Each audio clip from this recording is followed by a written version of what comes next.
yaitu Majelis Ilmu melanjutkan kajian kitab Nasoihul Ibadah. Pada kesempatan yang lalu kita sudah masuk pada maqalah yang kedua pada bab tsunami, yang mana maqalah kedua itu adalah sebuah nasihat yang datangnya dari Sayyidina Abu Bakar As-Siddiq. Saya ulang sedikit, beliau menyampaikan ada 8 perkara yang akan menghiasi 8 perkara yang lainnya. Yang pertama, kemarin sudah kita bahas al-masaf, yaitu menjaga kehormatan, menjaga harga diri. Itu orang menjadi menghias dari orang yang fakir, walaupun fakir tapi dia bisa menjaga harga dirinya, maka dia tetap mulia. Yang kedua yaitu syukur. Syukur itu akan menjadi penghias bagi setiap nikmat yang kita dapatkan dari Allah Subhanahu wa Ta'ala. Kemarin kita berdua, sekarang kita lanjut yang ketiga sekarang.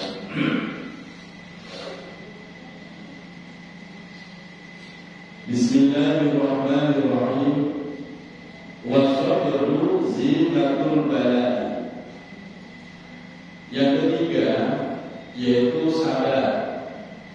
Sikap sabar ini zinatul bala', akan menghiasi setiap musibah yang menimpa seseorang. Ketika orang itu mendapatkan musibah, terus dia pandai bersabar, maka orang itu akan tampak indah, tampak mulia, dan tetap terhormat. Yang pertama, tampak mulia di hadapan Allah, karena Allah akan mencintai dan memuliakan setiap hambanya yang mampu bersabar atas musibah. Yang kedua, tampak mulia di hadapan manusia.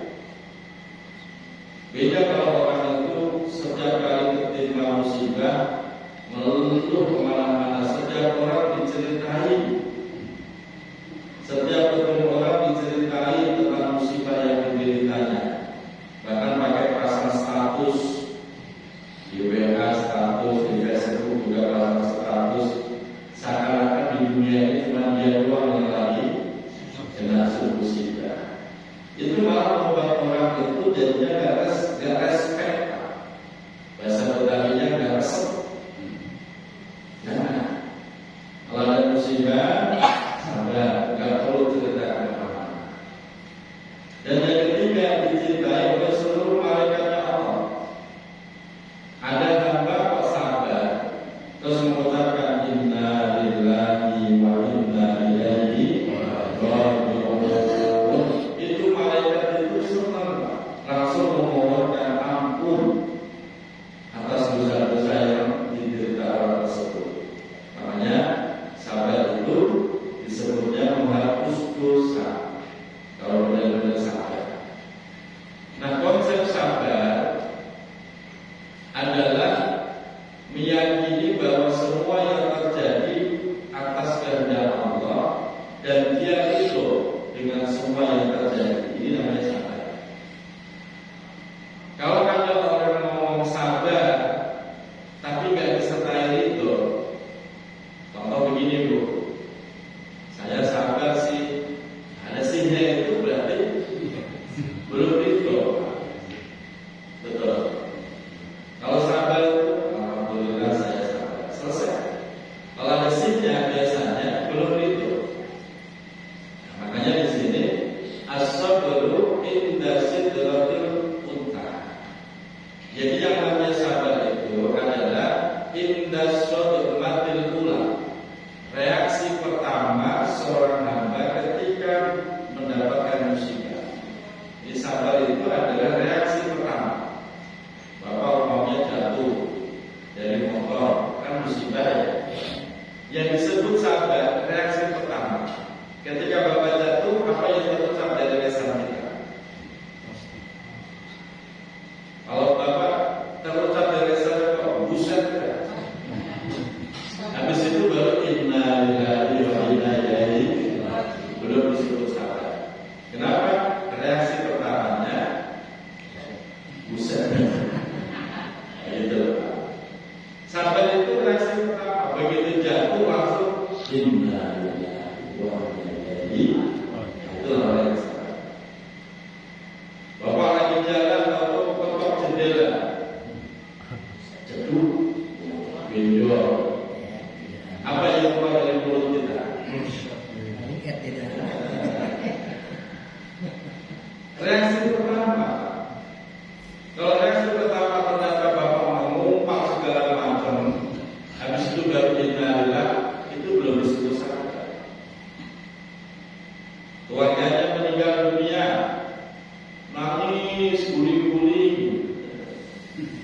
Dia ini baru bilang inna lillahi terlambat, tidak disebut sabar. Jadi sabar itu indah sodabatil ula, reaksi pertama saat musibah itu datang.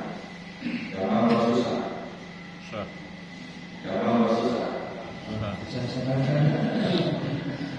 Ya, diukur musibah itu kan macam-macam. Kepleset, ya musibah. Berarti itu harus ngaji di serius. Itu keluar ngomong itu kepleset. Ternyata yang muncul bukan kalimat innalillah. Jadi gagal ngajinya. Makanya sabar itu menjadi berat karena dilihat dari reaksi pertama saat musibah itu. Orang setiap kali mendapat musibah innalillah. Orang yang di sampingnya juga resep kira-kira. Beda kalau ketika musibah terus dia mengumpat segala macam, orang di sekitarnya juga ada nggak senang.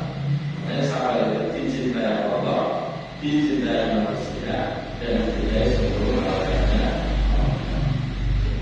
Yang berikutnya keutamaan sabar Bapak Ibu. Orang yang sabar itu innallaha ma'as sabirin, sesungguhnya Allah bersama orang-orang yang itu akan dibersamai oleh Allah. Maksud dibersamai Allah itu apa? Pasti akan ditolong Allah. Bukan insya Allah, pasti. Kalau sudah bicara Al-Quran, pasti. Jadi Al-Quran. Jadi pengertian Allah akan selalu bersama orang-orang yang sabar itu artinya Allah pasti akan menolong orang yang sabar. Apapun musibahnya, apapun kesulitannya, asal kita benar-benar sabar, pasti Allah. Caranya begitu, benar-benar sabar itu gimana? Yaitu tadi reaksi pertama kita udah benar tuh inna lillahi wa inna ilaihi raji'un. Tapi kalau kita mengungkap, bilang itu Allah tidak mau bersama kita, sehingga Allah tidak akan menolong kita. Makanya sabar itu ternyata susah. Yang kedua, yadkhulul jannata bighairi hisab. Orang yang sabar, benar-benar sabar, dijamin oleh Al-Quran, oleh Allah akan masuk surga, enggak pakai dihisab, apalagi masuk neraka. Pak, Bu, pengen masuk neraka atau surga? Masuk surga. Orang masuk surga itu ada dua cara. Ada yang masuk enggak pakai mampir neraka, ada yang masuk tapi mampir dulu ke neraka. Kira-kira ibu bakal langsung apa mampir?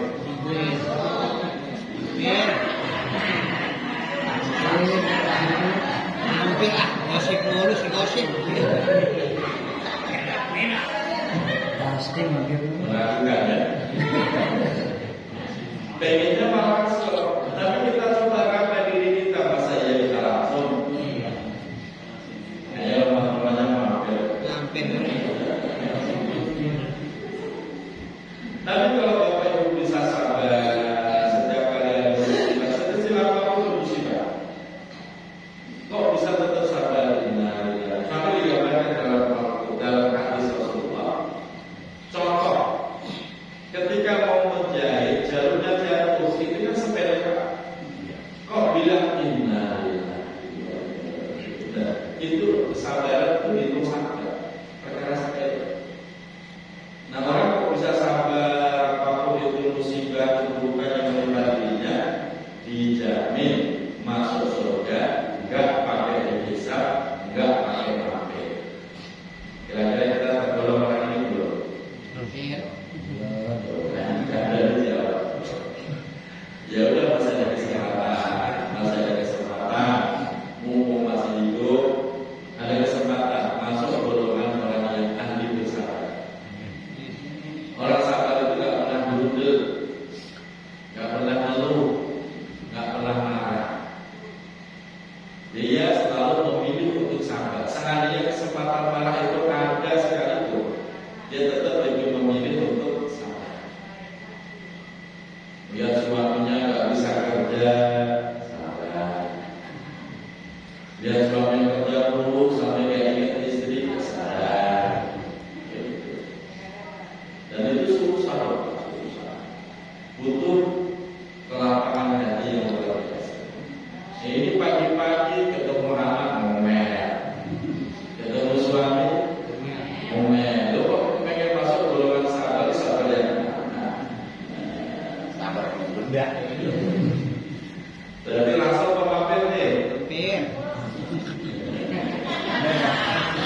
semakin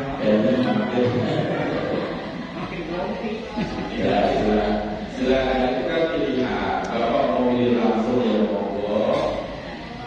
Silakan memantaskan diri. Mau mampir dulu ke neraka ya monggo, itu pilihan Bapak. Mulai sekarang saya akan memantaskan diri di hadapan Allah. Kalau pengennya langsung nggak usah mampir, ya udah disesuaikan. Tapi kalau marah mulu, bundel kerjaannya, kalau marah mampir. Silakan itu pilihan. Yang keempat, wattawaddu'u zikatul hasbi. Wattawaddu, sikap tawadu. Tawadu itu adalah merendahkan diri, bahasa tubuhnya itu direndahkan. Ada tawadu, ada tadarruk. Kalau tadarruk rendah hati. Kalau tawadu rendah diri. Dia bahasa tubuhnya itu merendah. Bukan dibusungkan dadanya, tapi dia lebih berubah. Bukan diangkat, dia punya pundak, dia rendahkan pundak. Itu dari tawadu. Orang yang bersikap tawadu ini zinatul hasbi, akan menghiasi setiap pekerjaan yang kita lakukan. Apapun profesi kita,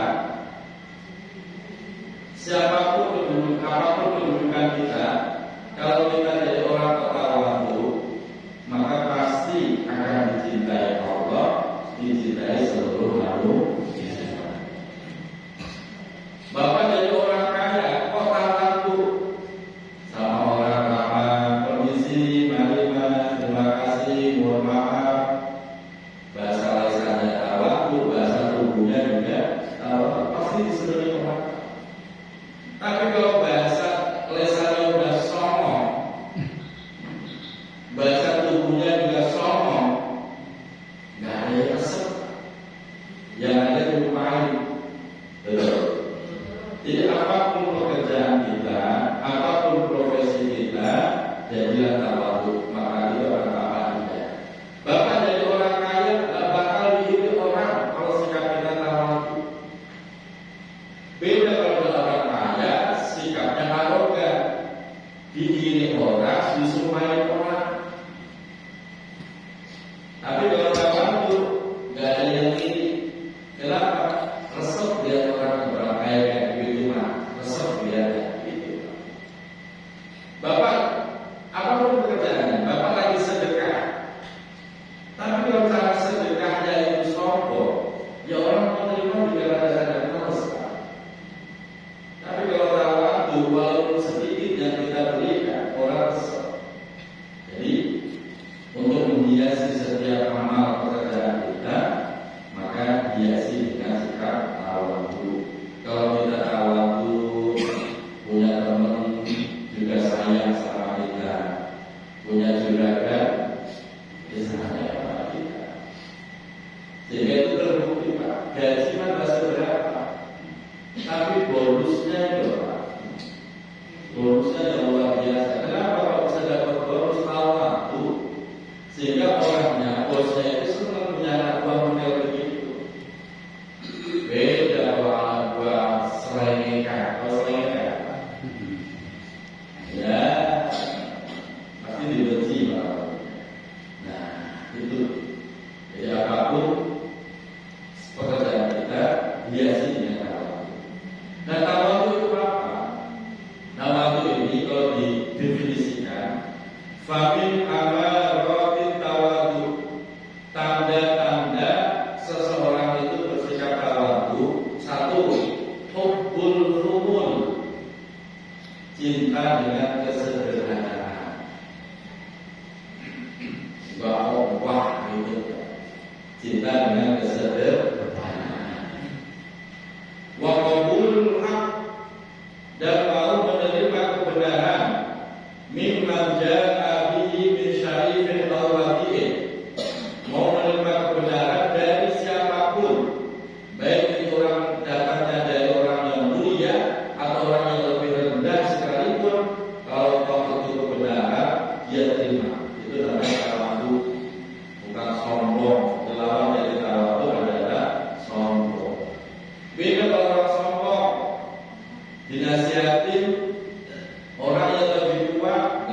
bila dinasihati orang yang lebih muda, dia tolak. Bocah baru-baru kemarin sore nasihati orang tua. Dia semua tulis. Makanya kita bisa meraba diri kita itu sudah terlalu apa belum. Karena kadang-kadang kita dihadapkan pada nasihat yang nasihatin anak. Belum tentu orang tua bisa terima nasihat anak. Yang ada malah tersinggung. Ini ya harus dilatih pada diri kita. Jadi kita ngaji Pak, benar-benar dijaga untuk membersihkan hati. Banyak orang berilmu belum tentu bisa bersikap tawadhu. Yang ada makin tinggi ilmu makin sombong, makin banyak harta makin sombong, makin tinggi jabatannya makin sombong. Kemarin sebelum jadi RT ramah bener, dan jadi RT nolak gagak, ada sono, ada di sini. Sudah RT doang, belajarnya luar biasa. Ada sono, ada sapi. Ada sini sibuk Pak. Kadang-kadang itu begitu Pak. Jadi ada sebuah nasihat kita, jangan sampai jabatanmu, hartamu merubah gayamu bisa. Biasanya ramah, ya udah ramah. Biasanya ngopi bareng, ya ngopi bareng. Jangan sok. Sekarang kamu ngopi bareng, RT gitu, jabat masa iya ngopi bareng sama rakyat jelata gitu. Ya, berlebihan gitu. Biasa saja. Berikutnya, wal ilmu zinatul ilmi. Wal ilmu welas kasih, sikap welas kasih. Zinatul ilmi itu akan menghiasi ilmu. Setinggi apapun ilmu bapak yang ibu yang dimiliki, tapi kalau tidak diiringi dengan sikap welas kasih, tidak ada indah-indahnya. Orang tak mau dekat, semua orang malah menjauh. Kenapa? Nggak mau lagi sama siap galak. Kenapa? Saklek, macam-macam kan? Karena memang gurunya yang punya ilmu nggak punya welas kasih, tersinggungan, marah mulu. Makanya ilmu itu gayanya dengan ilmu. Semakin banyak ilmu kita miliki, harus diiringi dengan welas kasih. Dan itu yang dicontohkan Rasulullah SAW. Rasulullah itu disegani lawan maupun kawan. Kenapa? Karena sikap welas kasih. Tapi di sini kita harus paham Pak, welas kasih itu pada siapa? Ya siapa saja. Jangan sampai begini di luar kelihatannya welas kasih, penuh kasih sayang, begitu di rumah galak luar biasa. Ada seorang muda begitu. Ada nggak? Di sana, di sini Pak. Ada. Yang namanya ilmu, welas kasih, ya sama siapa saja. Sama yang lebih tua, sama yang sepantaran, sama yang lebih muda, bahkan sama anak-anak. Dia welas kasih. Dan itu dilatih, Pak. Harus dilatih. Kayak saya ngaji, tiap tahun saya ngaji. Majelis saling saja ada 19. Apakah semuanya menyenangkan? Tentu tidak. Ada yang kadang-kadang namanya jamaah, beda gayanya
hati istri terobati, nggak jadi fitnah.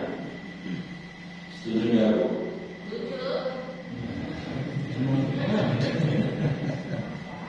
Cuma kalau bapak nggak begitu, ya bapak nggak mau kasih hadiah, kesalahan 10 tahun yang lalu akan dibangkit lagi, Pak.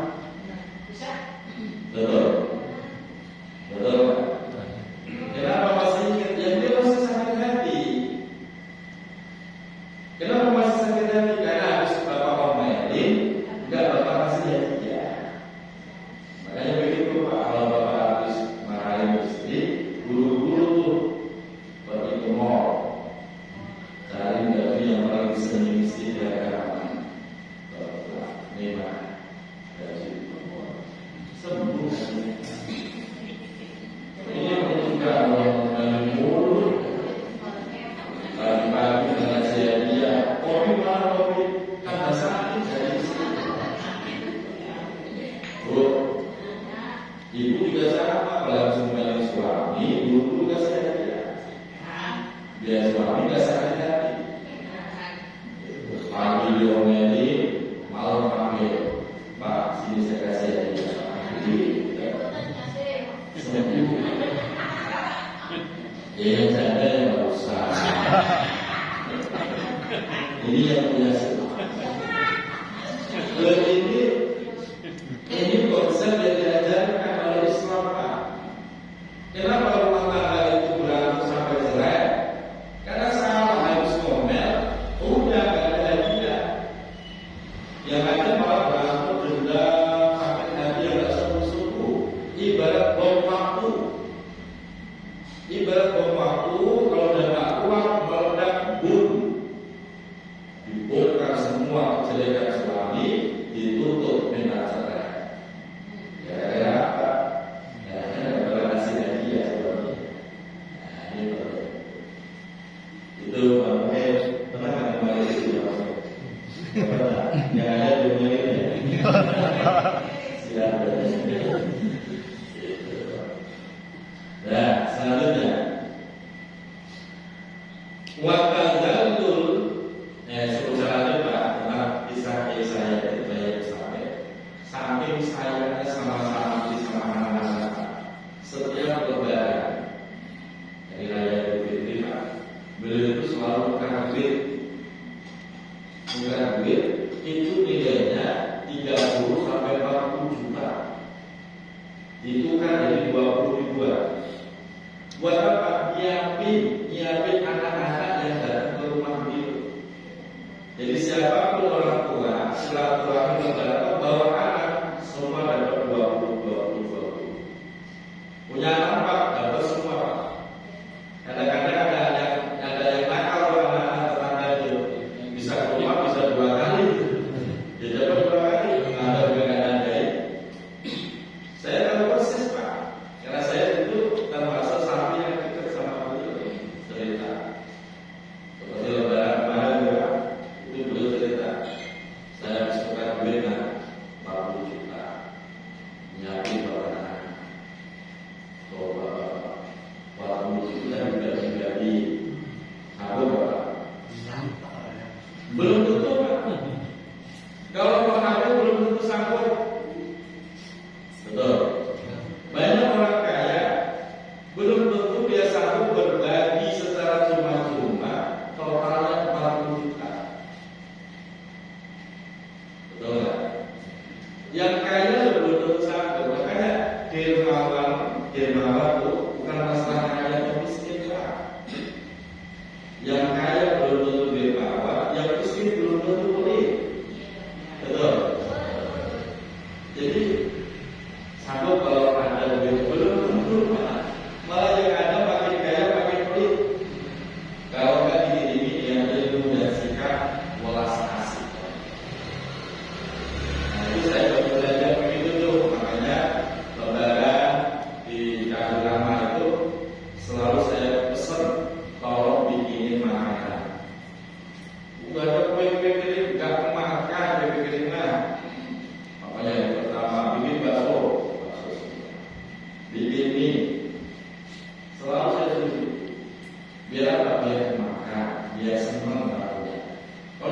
biskuit, naiknya nggak bakal colek, betul? Nggak bakalan pakai. Lalu bikin gue makan semua, dan itu senang. Nah, itu latihan. Kalau nggak latihan, malah tambah kaya pada pelit. Selanjutnya, wa tazallul zinatul muta'allim. Wa tazallul yaitu bersikap rendah hati, rendah diri. Kalau tawadhu itu rendah secara bahasa tubuh. Kalau tazallul rendah hati dan rendah diri. Zinatul muta'allim itu menjadi penghias bagi muta'allim. Muta'allim itu siapa? Orang yang sedang menuntut ilmu. Santri kepada gurunya harus bersikap tazallul. Walaupun santri itu sudah disebut kiai, tetap kalau sama gurunya harus bersikap tazallul. Jangan sok-sokan. Saya di hadapan guru saya nggak berani duduk sila begini, Pak. Adab santri duduk di hadapan kiainya itu duduknya duduk simpu. Tahu duduk simpu? Duduk simpu itu duduk tahiyat kaki. Begitu Pak caranya. Walaupun saya di sini sebut kiai gitu kan, kalau di hadapan guru nggak berani duduk sila. Apalagi kalau nongkrong kakinya diangkat. Nggak ada. Duduk satu kursi aja nggak berani. Ini dia kadang-kadang duduk di kursi. Di persilangan duduk saya nggak bakal berani duduk di kursi berhadapan-hadapan. Saya akan turun di bawah. Itu namanya tazallul. Dan begitulah seharusnya sikap santri terhadap guru-gurunya. Nah ini penting Pak. Makanya al-adabu fawqal ilmi. Adab itu di atas ilmu. Walaupun kita udah alim kayak apa, tetap kalau sama guru mah harus bersikap rendah. Jangan bergaya tinggi. Termasuk guru apa? Ya guru apa saja. Guru iqra, guru leka, itu semua guru. Ini kadang-kadang itu mah mantan guru saya gitu. Guru mah ada mantan. Bapak bisa baca Quran itu dari guru leka itu yang ngajarin AIU, betul. Dan sementara kadang-kadang guru-guru leka itu terabaikan. Dilihat guru dari luar, dimuliakan segitu hebatnya, betul. Guru dari luar dimuliakan begitu hebat. Bila guru leka datang nggak ada yang nyambut, duduknya di tempat sendiri, pulang nggak didandain. Bila guru dari luar kan luar biasa tuh. Itu sebuah kesalahan yang banyak terjadi di masyarakat. Padahal yang mencerdaskan kita, yang membimbing kita, ya guru-guru mereka yang ada di sekitar kita ini. Makanya Pak, saya kalau mudik lebaran itu, guru-guru saya itu sebisa mungkin saya pakai Pak. Yang masih hidup saya pakai. Anak saya ajak, biar anak ini tahu adab dapat doa. Saya ke rumah guru ini. Kadang-kadang anak saya gede mulai protes tuh. Ayah, kan kita nggak kenal itu siapa, Bapak sih datang. Maka saya kenalin ini guru ayah. Ini ayah guru ngajar ini. Begitu Pak. Jadi tidak ada istilah mantan guru. Sebab yang namanya keberkahan ilmu itu datangnya dari indurnya guru. Al-ilmu bita'alum, ilmu didapatkan dengan cara belajar. Tapi namanya berkah harus dapat ridho guru. Rajin belajar, ilmunya tinggi, tapi kalau nggak dapat ridho guru, nggak ada berkah-berkah. Sehingga ilmunya malah disalahgunakan. Makanya anak saya ini seperti kemarin nih, anak saya yang sudah sampai ke Depok, terus saya di sini. Saya bilang, Kak, seperti silaturahmi ke guru-guru kakak.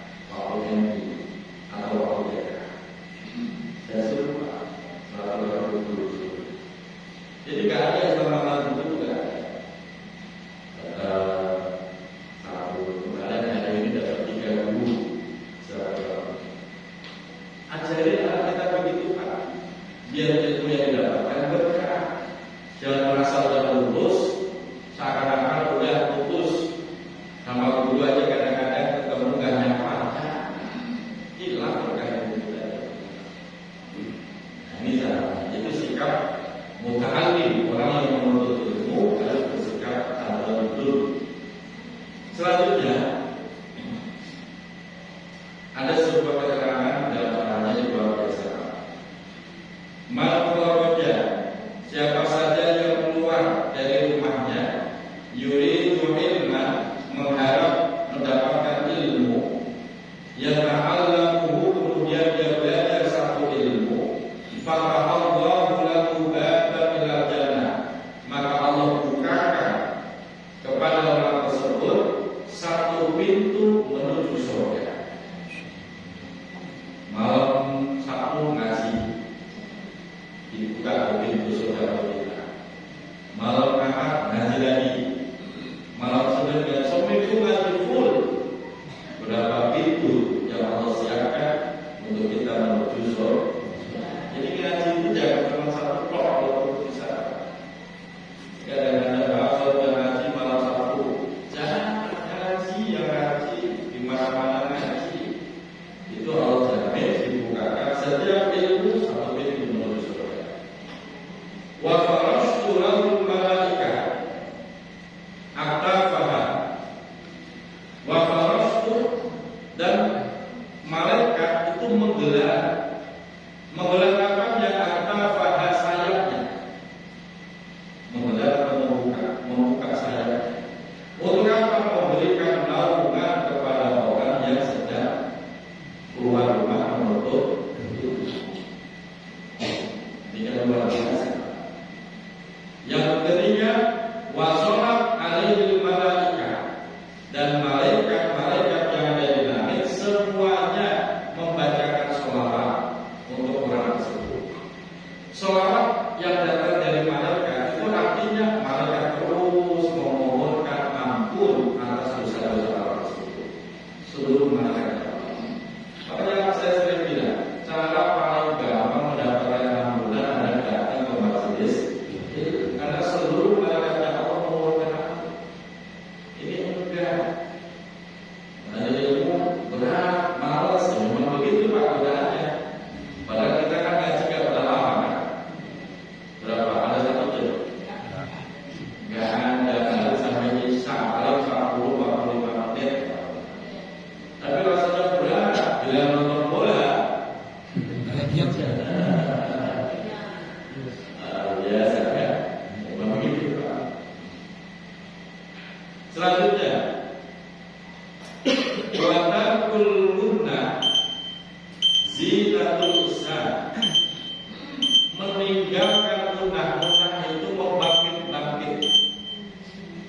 Meninggalkan membangkit-bangkit zinatul usaha itu menghiasi setiap kebaikan yang kita lakukan. Kita melakukan kebaikan, terus Bapak jangan sampai diukit-ukit, maka kebaikan Bapak akan indah. Beda kalau ada orang habis kasih kebaikan terus dibangkit-bangkit, rasanya kan gede Pak. Ya, nah, caranya itu tinggalkan munah itu apa? Membangkitkan. Itu akan menghiasi setiap kebaikan yang kita lakukan. Terakhir, wal khusyuk zinatus sholat. Khusyuk itu menghiasi sholat. Sholat akan indah di hadapan Allah, di hadapan Rasulullah, dilihat orang juga indah kalau khusyuk. Rajin sholat tapi gak ada khusyuk-khusyuknya, ya gak ada indah-indahnya di hadapan Allah. Maka latihan khusyuk. Jangan buru-buru kalau sholat. Kerjakan sunah-sunahnya. Sebab cara mendapatkan kekhusyukan sholat wajib didahului dengan sunnah. Habis ada qobliyah, jangan langsung koma. Jadi qobliyah itu melatih kita. Begitu sholat wajib kita udah tenang, udah khusyuk. Nah, karena tanpa khusyuk sholat kita nggak ada nilainya. Demikian sebagaimana